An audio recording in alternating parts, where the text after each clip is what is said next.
how do we have this conversation? That's a good plug. Just take over here. Well, I've got a little challenge when I come into students. I'm one of those one-on-one schools, and we had to put up firewalls. And Facebook is on the other side of the firewall.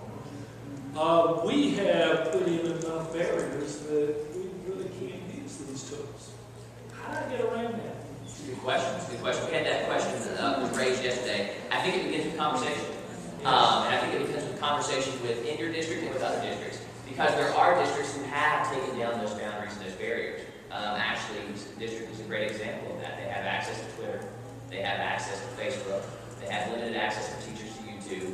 And so we can learn not only from their successes, but we can learn from the trials and tribulations that they have along the way. The point is that districts are doing it already. Yes. So it has been done. What we have to do is assure those people within our own organizations that it has been done and it's been done safely and it is a benefit.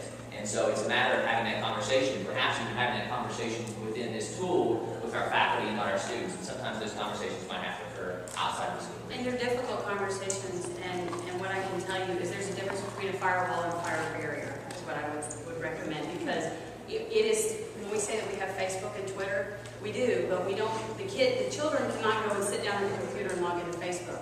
As a teacher, as an administrator, as an educated adult that works with a professional job, I can override that if I have it for a position, or if I'm using it for something to share.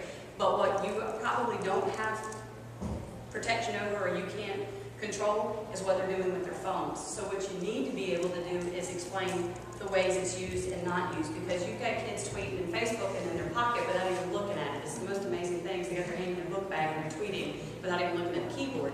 So you can't prevent the things that they're doing from their mobile devices, but what we're doing is if you go to our homepage, we have all three of them on our homepage. We want you to access it. We're expecting that during the day you're teaching and you're learning, and you shouldn't necessarily be in those unless you're in a position where there's something on YouTube that you need to show and share, or there's something that needs to go up on Facebook. But it's not an instructional piece built into the curriculum during the day yet, and it's not anything that I don't think it's not required that every student have a Facebook page because they have to get their homework from Facebook. You can't do that. You have to provide them all the opportunities to get it the way that they may not have internet access. But we still provide it for those who can, and then if I am teaching a lesson, then I can override it if I need to. But you as a student sitting down are not going to have open